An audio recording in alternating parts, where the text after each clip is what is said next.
You're listening to The Real Fan Review with Hubie, Sanj, Al, and B.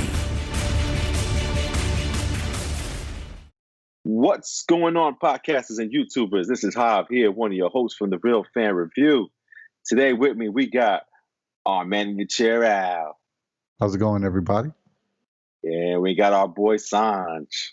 Good evening, everybody. As always, it's a pleasure to be with you.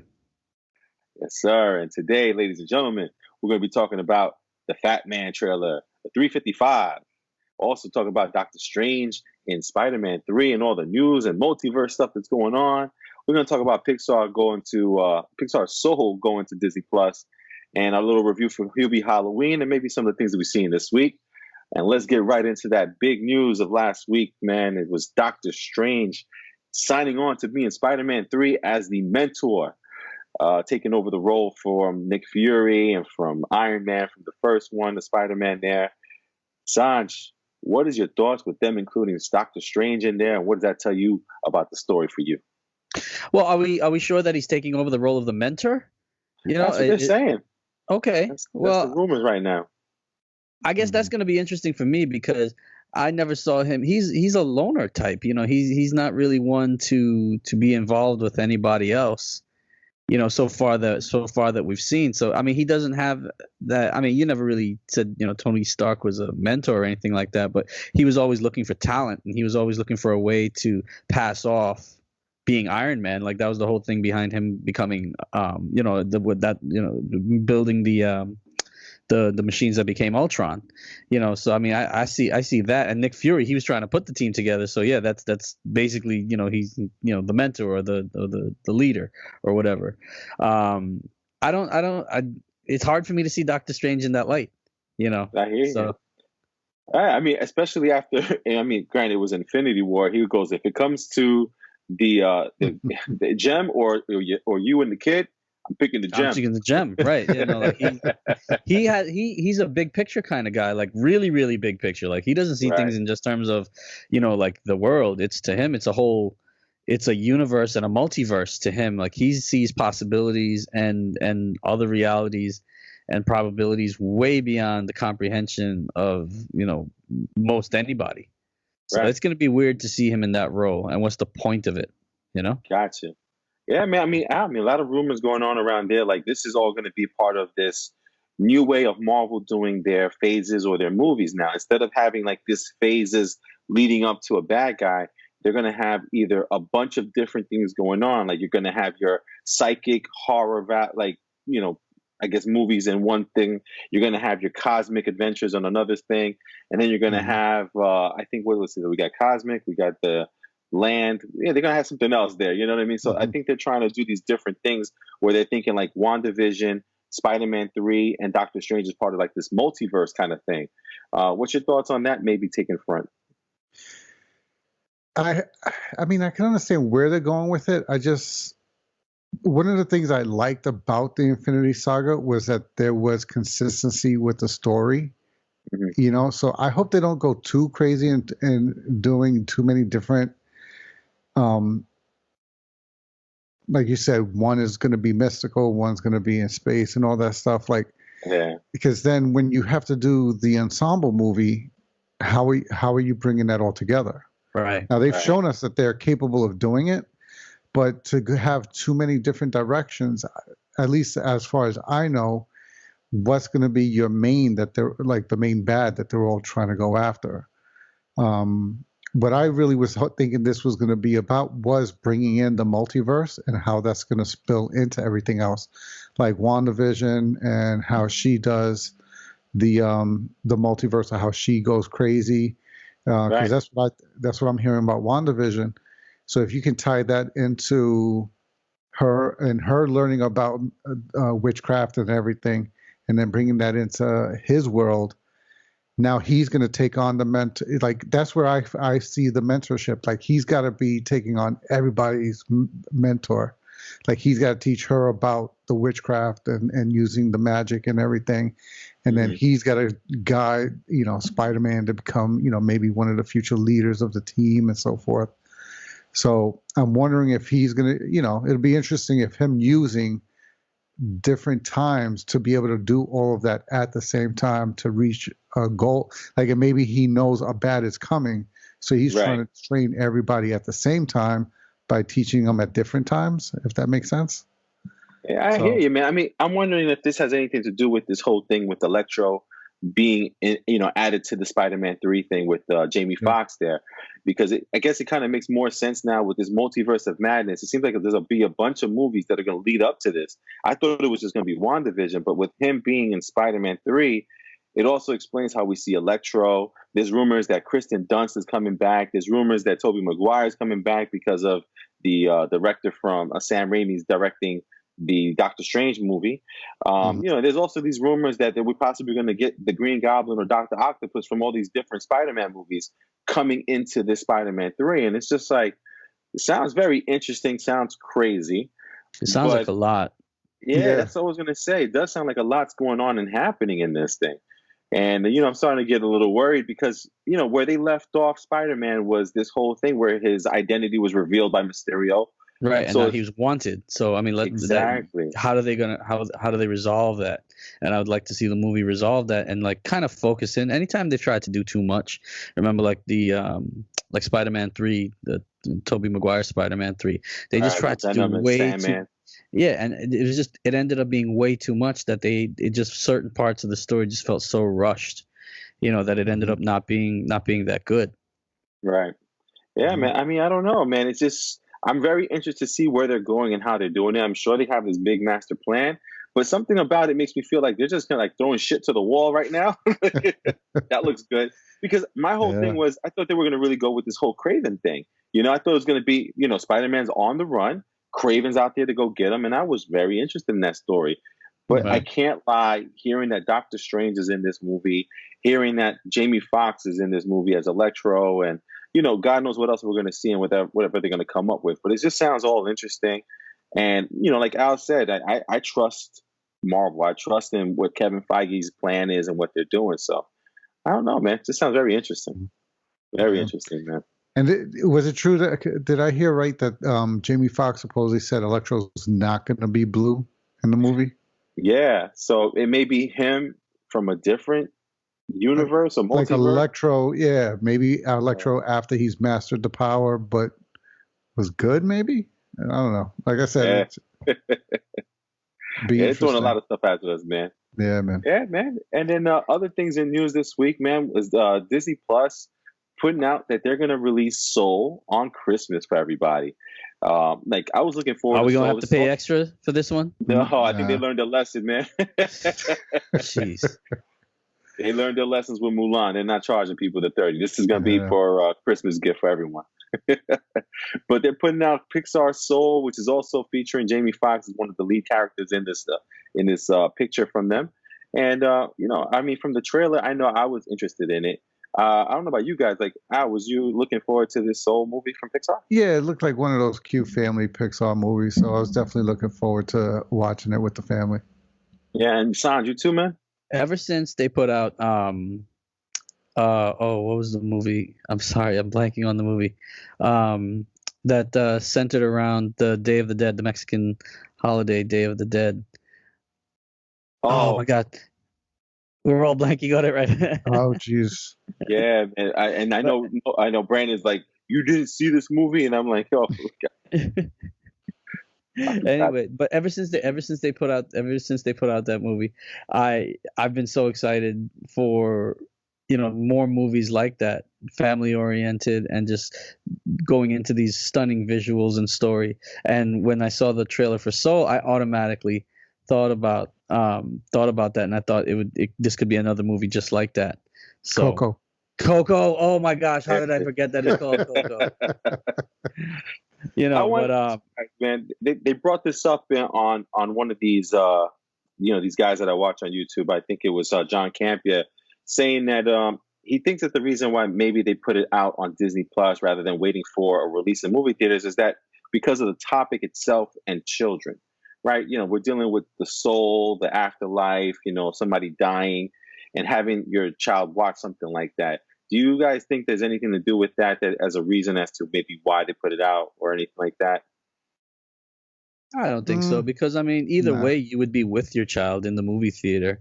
You know, Yeah. you couldn't necessarily have a conversation with them in the movie theater about what's going on, so they don't necessarily have the ability to say, well, stop. Or if they start asking questions, you can't like stop it and answer their questions.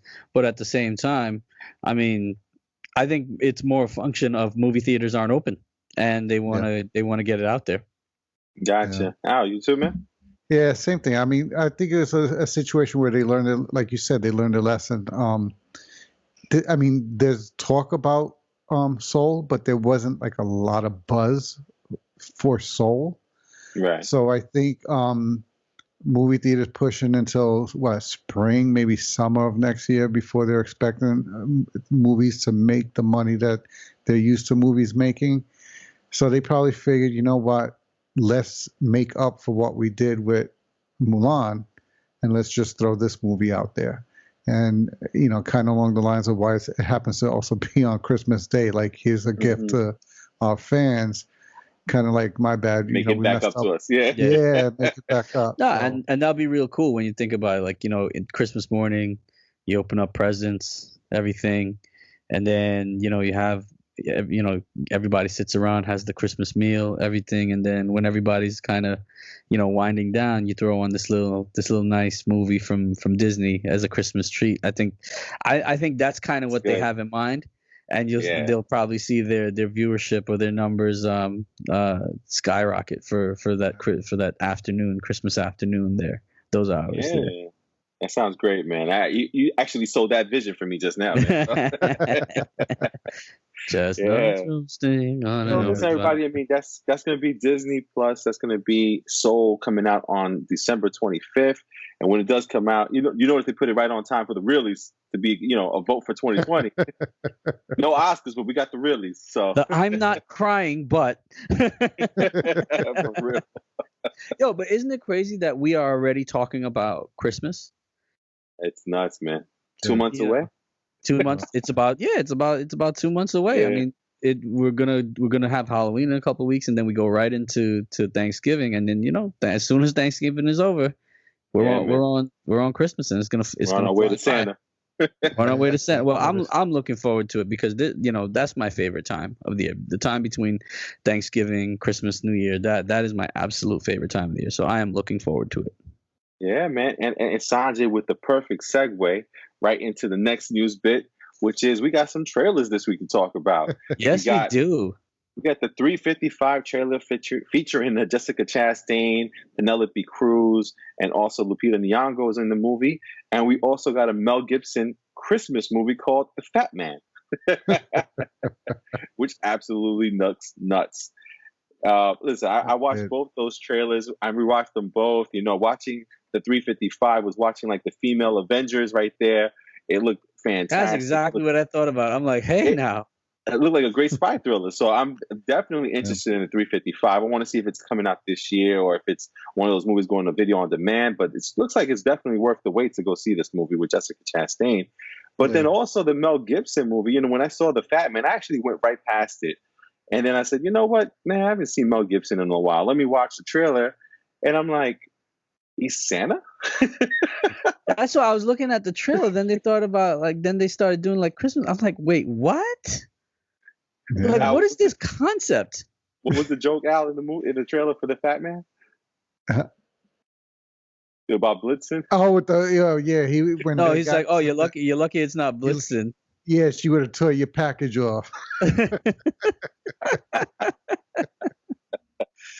Okay, but it looks definitely not what I was expecting. So I definitely wanted to check it out now that I actually watched the trailer, because I haven't really been feeling Mel Gibson as an actor for a long time now.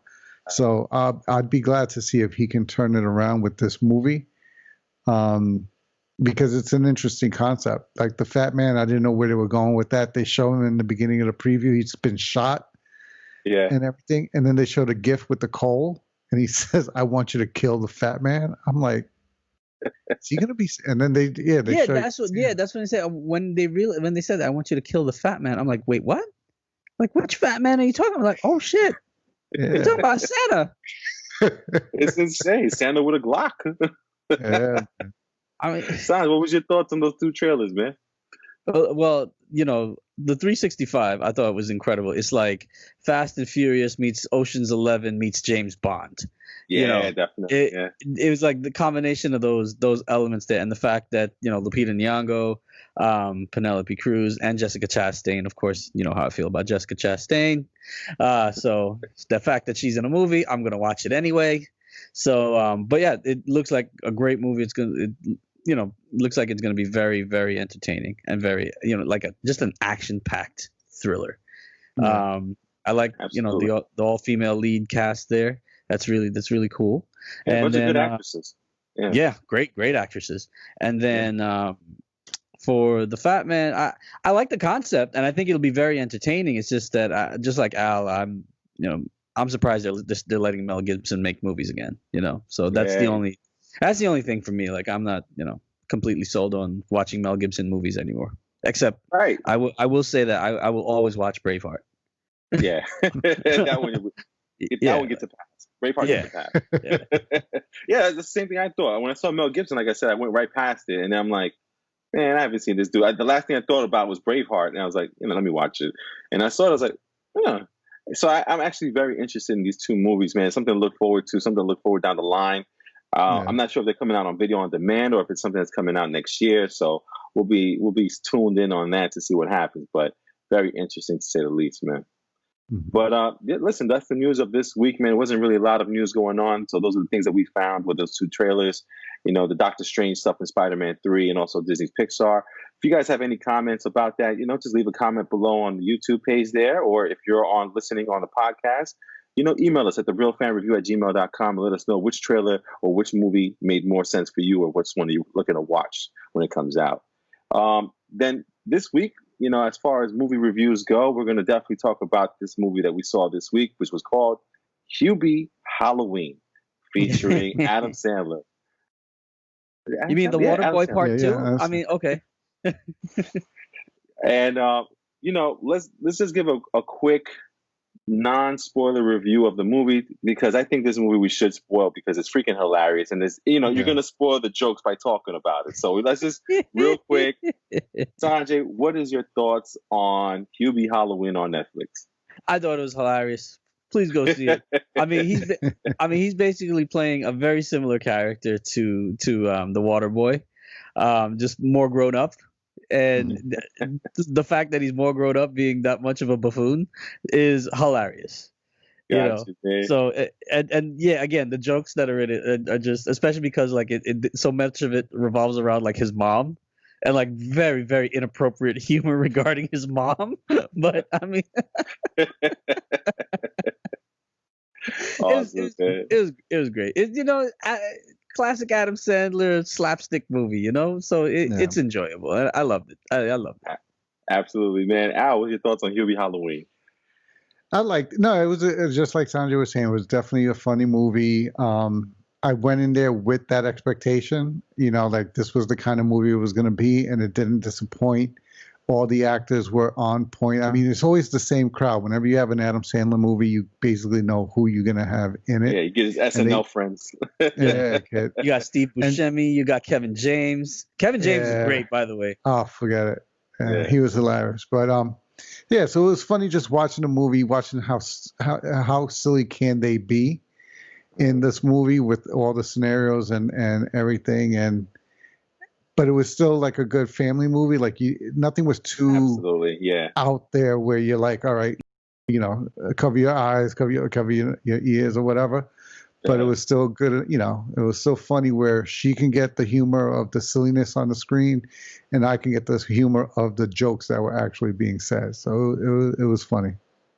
Yeah, man, I'm gonna have to agree with both you guys, man. I actually went into it with the expectation that I wasn't gonna like it because I feel like the Adam Sandler movies lately have not been that great. They haven't been that funny. And I thought maybe I was past his type of humor. And also felt like he was trying to get like a little bit more serious while still doing the humor. So it's like, this is like a return to just like, just don't try to be serious, dude. Just do some stupid shit and put it on screen. So wait, Al, you said you watched it with your daughter? No. But I'm saying like, as I was watching, only because I wasn't sure like what kind of humor it was going to have.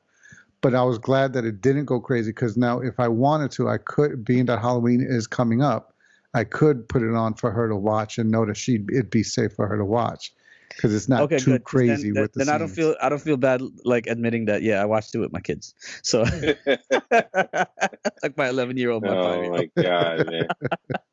You guys are crazy, man. But yeah, man, like I was saying, I definitely didn't not enjoy the movie. I liked it a lot, actually. I thought it was pretty funny. I thought it was cutesy. Like Al said, for some reason, it hit off like a family movie, even though it was like a mystery / comedy / stupidity. But it did make me chuckle a couple of times. I didn't laugh out loud, like, lose my mind like I used to for Adam Sandler movies.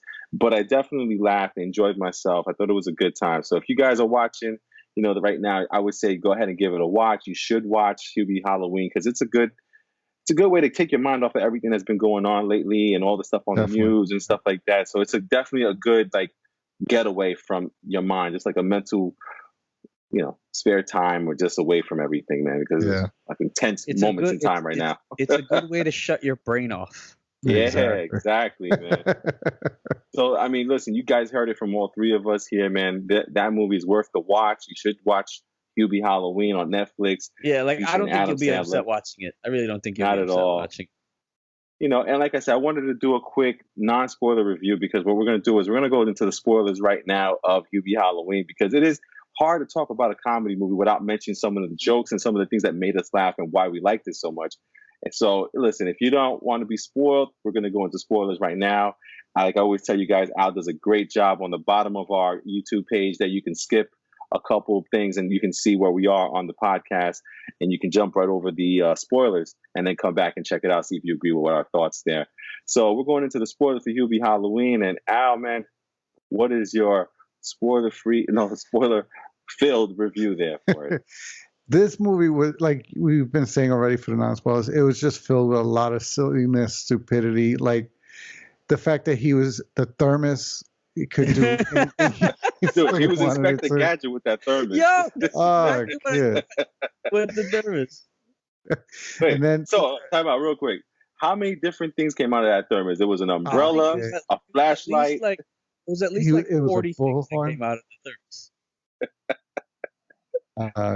He mixed in like 4 different soups.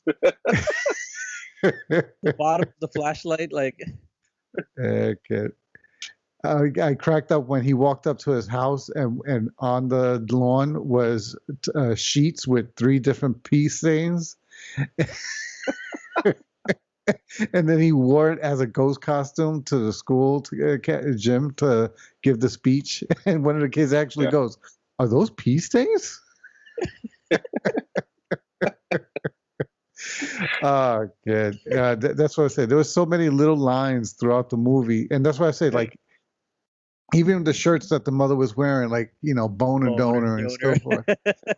Like, they make the jokes so that we can get it, but they don't explain it so that if you have a kid hearing, they now know that it's like.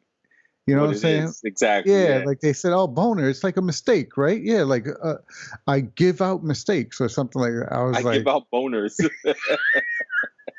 When he meant to say like mistakes and stuff. Oh, yeah, good. Ah, man. So it was funny. I mean, the only bad thing I would say about the movie is I'm hoping it's not the pattern of all the movies we have coming out. You know what I'm saying? Because it was obviously a Netflix movie. And now knowing that for the most part, that's all we're going to be able to watch, I hope that more of the movies that start coming out aren't like that. Just like a like lower still budget give us look. good quality movies that could have come out in the theater, not movies that oh, okay, I'm glad that came straight to streaming. Like, you know. But otherwise, for what it was, a funny movie, watch at home, enjoy it. Definitely, like we were saying before, you're not going to not enjoy yourself with this movie. Absolutely, man. Yeah, I mean, like I said, when I watched it, I was expecting the worst. Adam Sandler, and I'm like, okay, let's just see what it is. And man, I actually enjoyed it, man. I was laughing. I almost teared up at the end because the freaking bully actually showed some respect. And but the bully never actually hits him. No. He throughout the entire movie he was dodging shit while he was riding his bike everywhere. Yo, But it was so funny when they were throwing flaming shitbags at him. there's a lot of stuff in this movie, man. But like I was saying, I like the murder aspect, the murder mystery of it was pretty cool because I honestly thought it was the girl that liked them, Valentine. Was it Violet Valentine? I think was her name was in the movie from Modern Family, the lady from Modern Family. So I thought that it was her helping him out because she made it pretty obvious that she was interested in Hubie. And it just was like, okay, maybe she's doing this to kind of hook him up and make him feel better about, being bullied the entire time. I never expected it being his mom. And then when it was his mom that was trying to help him out and, just try to get the message across about bullying, which is something I really, again, it was one of the aspects of the movie that I really respected and liked when it came to it, because that could have easily been cheesy, corny, and like, oh, whatever kind of thing. But it actually was like, oh, wow, that was like endearing to watch because she was trying to protect her son, and it was just it was done well, and nobody got hurt in the end. Nobody really was dead besides the pig that got killed in the farm, so I mean, there was a lot of like Sanjay had mentioned, there was a bunch of comedians in the movie. One of my favorite was Ray Liotta's character in the movie. I thought he did a great job in the movie. For somebody who's had so many like serious movies and serious roles, Ray Liotta is so hilarious when he wants to do comedy, bro. He's hilarious. I get it's like his delivery still. Yeah, it still comes off serious, but it's like, you're cracking me up right now, dude. Like, dude, when he dumped Adam Sandler in his father's grave, and then the guy threw dirt in there. He goes, "Did that live?" Ooh. So listen, man. Look, you guys hear us laughing about this, and like I said, I enjoyed it. And I'm telling you guys, you should watch it. It's a good time. It's pretty funny. But like Al said, you can kind of see why it went to Netflix, but it was still a good movie, man. Yeah. Sanj, what about you, man? What's your spoiler thoughts on Hubie Halloween? I mean, it's the same. I don't really have anything to add. I mean, it is just hilarious. And like the shirt that got me more so than Boner Donor was when she was wearing the shirt that said the mom was wearing the shirt that says, if you can read this shirt, you're in the fart zone, or you're within fart range. Fart range. Man. It's just like, you see this sweet old lady. Like, there's so much potty humor going on. That was with the scene with the couple with the pig when the guy when he's making fun of the wife and she's getting back at him and he goes, "At least my mom doesn't blow up the bathroom so bad you have to throw out the sheets, the curtain."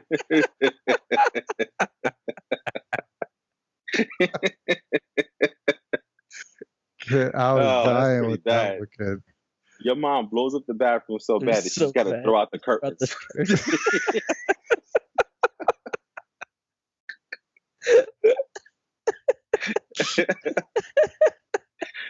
I can't believe I'm like laughing at that, man. Oh, kid, I felt like I was 5 years old. Yeah.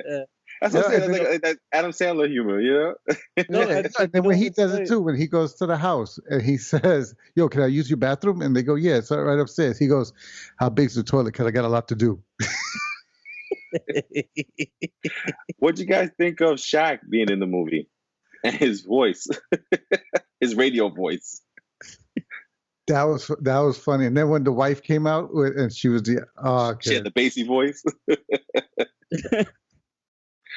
Oh man, but it was a good movie, man. I was really, really surprised with it, and it was a good movie, man. It was good, something good to watch. Funny? Well, all the people that they had in it, like, everybody's like has nothing to do right now. If they could get so many people in that movie. Yeah, absolutely, man. So listen, man, you guys are hearing us talk about it, man. It's on Netflix. Hubie Halloween. Give it a look. Give it a check. It's definitely worth your time, especially. Like Sanjay said, ain't nothing to watch. Ain't nothing to watch. Ain't nothing to do. It was fun. But the funniest part was like my kids get most of the toilet humor. Like they would die and laughing when at the curtain one because they got that one, like both of them, and they were like, "Yo," and then the little one's like, "Ew." Oh my God. Well, listen, man, if you guys saw Hubie Halloween, we'd love to know what you thought of it. you guys think what we thought about it? Did you like it? Did you enjoy it? Leave a comment below there on the YouTube and let us know then. And then our last topic for this week, man, we're going to talk about the things that we saw this week. And one of the things that I saw this week was The Boys Season 2 finale. And I think Sanj got a chance to watch it also. Yes, I did. Yeah, man. Now The Boys Season 2 was a little different than Season 1. Season 1 was like delivered all in one shot. You get to just binge it the complete way there. And in Season 2, they did this like kind of like weekly thing, which is smarter for them, but like Sanj says, he prefers to binge. So do I. You watch it on your own time instead of waiting, Right. like, you know, or like you're watching it on TV or something. Right. But I gotta tell you, man, Season 2 for me was like iffy, but there were some standout episodes, and the finale was definitely one of them, man.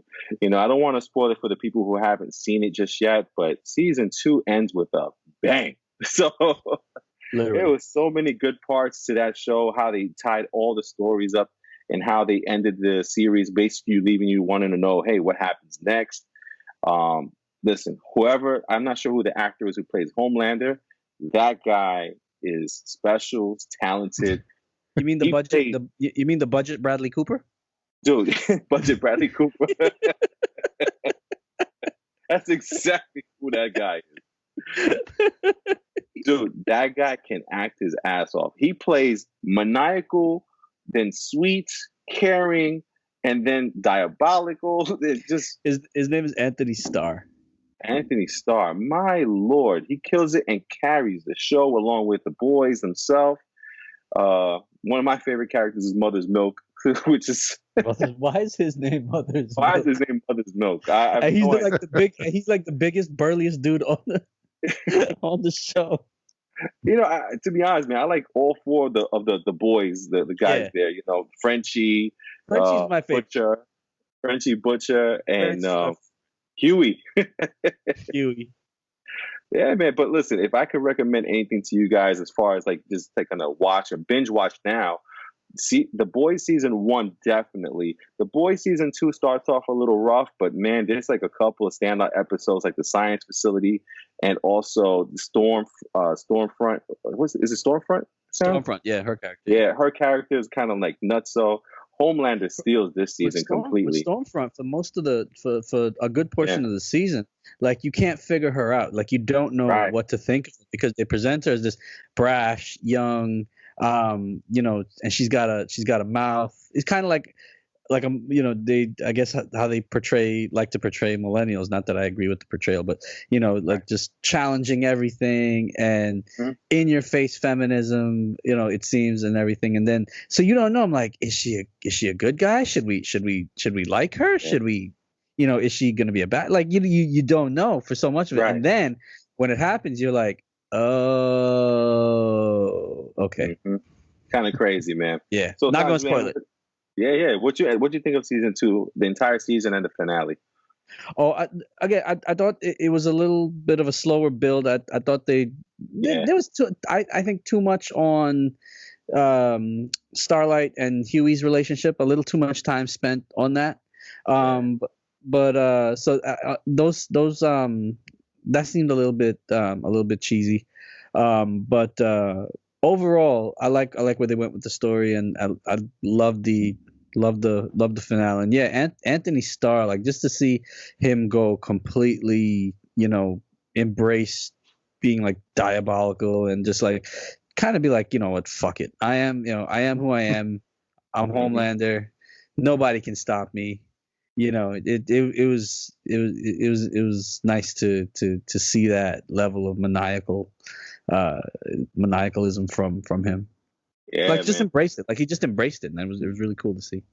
It's insane, man. And if you don't know what the boys are, it's pretty much just what would superheroes act like if they were all from New York. No, I'm kidding. Basically, it's like it's a realistic portrayal. Like, if you had all these powers, would you do everything great? Would you be good all the time? It's just nuts, man. Well, it's not that they're necessarily bad all the time either, or malevolent, but it's just like they're controlled by corporate interest, right? So everything that they do is a show. put on for a corporate greed, and like they're all under contract, and they've got, they're doing commercials and this and that and the other. So it's just kind of like our politicians too. They get up and they show a nice face, and they do, they're saying all the right things, and the yay rah rah patriotism, faith and everything. But then behind the scenes, you see it's like a corporate mechanism. So, Yeah, definitely, yeah, man. Anytime you caught anything else, man. I know for me, all I got a chance to do was Hubie Halloween and that finale for season 2 of The Boys. How about yourself, man? Well, they also had the finale of Star Trek Lower Decks this week. Okay, how was that? Oh, it was incredible. The finale was phenomenal. It was the best episode. The finale was the best episode of the season. It was so action packed. And then you had guest appearances. I mean, I'm not spoiling it, because anybody that knows Star Trek, this is kind of one of those neat shows that, like, Star Trek fans are going to be all over. So, I mean, you had at the end, and there was no indication whatsoever. You have Captain Riker and the Titan storming in in the final few minutes to save the day. So having Jonathan Frakes and Marina Sirtis reprise their roles as Captain Riker and Deanna Troi was just incredible to watch. Awesome. And I mean, and I'll do a video on I won't go too far into it, because I'll do a side video on Star Trek Lower Decks. But I enjoyed it. It's a really different look. It was a really different look at Star Trek, or from Star Trek. And I just really enjoyed it. My kids enjoyed it immensely. So it's just anything that gets them into Star Trek, or gets them even more into Star Trek, is something that's going to be, very near and dear to me. And then, of course, this week we have Star Trek Discovery about to start, which I'll do another video on that and get deep into that as well. That's awesome, because I am like beyond excited. This is Sanjay's time. Yeah, I am ready to shine, brother, shine out of my skin about this stuff. So yeah, I'll do a side video on that as well. All right, cool, man. Al, man, you got a chance to watch anything this week or catch anything on movie wise? Yeah, the wife and I binge watched the second season of. Well, each season seems to have a different name. So the first season, in case nobody watched it, was Haunting of Hill House. Okay. And then this second season is of Bly Manor. So we basically spent the day, since it was a quiet day, we binge watched all the episodes. And if you're into horror, if you're into scary, like movies with jump scare, but a good story behind it, definitely watch both seasons if you haven't watched the first one, but definitely watch the second one too. You don't have to watch one to enjoy the other. Mm-hmm. So it's basically like American Horror Story, if anybody's watched that. It's same actors telling different stories each year, so that's what this show is doing. Cool. And it's well acted. The story made sense. If you follow it, you can see it. I didn't see any holes where I'm like, all right, they didn't explain that, they didn't explain this, or why does that happen? Everything seems to make sense. Definitely always pay attention to the background if you're watching the show. There's always something in the background hinting to something that's going on, or that factors into something that they tell you later in the show. So always pay attention to the background.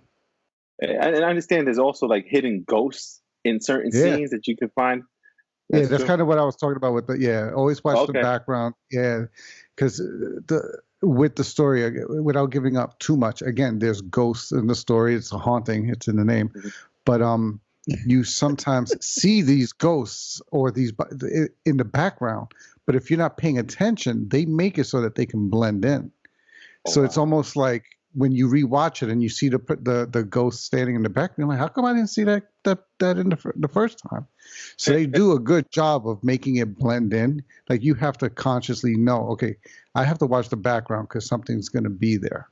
Right. So and then when they're there and who's there makes sense based on the overall story once you hear it.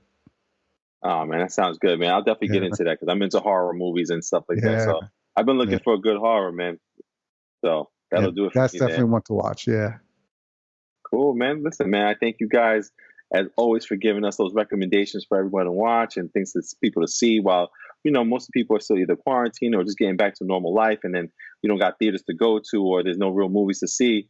These are things that you guys could watch in the background, or just keep your time, entertained watching movies still, or shows like Sanjay says, the Lower Decks, and all these Star Trek shows that are coming out, and hopefully we'll get these Marvel stuff coming on soon. I know WandaVision is supposed to be coming out next month, or I think also this month, at the end of this month, should be The Mandalorian, right, Al? Yeah, October 30th. Yep. I can't wait for man. that. That looks so good. The second season looks so good. Yeah, man. Once Also, that Mandalorian comes out, go for it, Sanj. Going on right now is also Lovecraft Country on HBO, which is an incredible show. Yeah, I'm up to episode 5 right now. It's still kind of crazy. I'm trying to see if there's something that's tying it all together, because it seems like random stories, but it seems interesting. No, it's all tied together, but it's one of those things like you got to really pay attention to, Yeah. But yeah, I know. I mean, we spoke briefly a little bit about Lovecraft Country here, but I'm still watching that as well. All right. Also, finally watching House of Cards. I'm almost done with it, as a matter of fact. All 3 seasons. This 6 seasons of House of Cards. 6. Yeah. Oh wow, man. All right, so we're gonna have to get to more conversations about the House of Cards thing going. Oh well, I mean, absolutely. I mean, we can dedicate once we watch it, we can dedicate a whole segment to that. But watching that show makes me understand why, like, I should never have power. I'm like, I would be Frank Underwood. I'd absolutely be Frank Underwood. No one should ever give me power. All right, so you give Sanj power. Listen, guys, we thank you as always for listening to our podcast and watching us on YouTube there. If you haven't subscribed, just hit the little button right there below, subscribe, hit that little bell for notifications for when we put up the podcast on YouTube there. If you are listening to us on our podcast, you just go to your favorite podcast app and you'll be able to find us right there. If you guys want, you can find us on Instagram, Facebook, and Twitter. And as always, guys, thank you so much for, continuing supporting us by watching us and everything, listening to what we have to say. Any comments, questions, or maybe if there's a subject you want us to talk about, just send us an email at therealfanreview@gmail.com, or just visit our website, therealfanreview.com, and you can leave a message on there. So signing off from Long Island, New York, we got my boy Sanj. Good evening, everybody. And then we got our man in the chair, Al. Have a good night, everybody. From myself, Hub, again, thank you so much. And we'll catch you on the next one. Until next time.